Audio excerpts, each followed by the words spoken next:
Welcome back to the channel. Today we're diving into a new update on how to download your information from Gmail on your PC. This is a handy way to keep your important emails and data secure. Let's get started.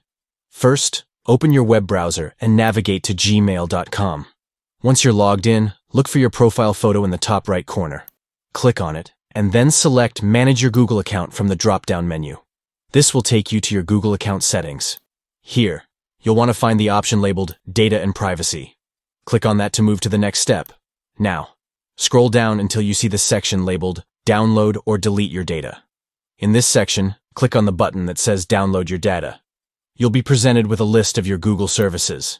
Take a moment to select the specific data you want to include in your download. Once you've made your selections, click on Next Step. Now, it's time to choose how you'd like your data delivered. You can select the file type, frequency of exports, and destination where you want the files sent, like your email or a cloud service. Finally, after you've configured everything to your liking, click on the Create Export button. Depending on the amount of data, it may take a little while for your export to be ready, so be patient. And there you have it. That's how to download your information from Gmail on your PC using the new update. If you found this video helpful, give us a thumbs up and don't forget to subscribe for more tech tips.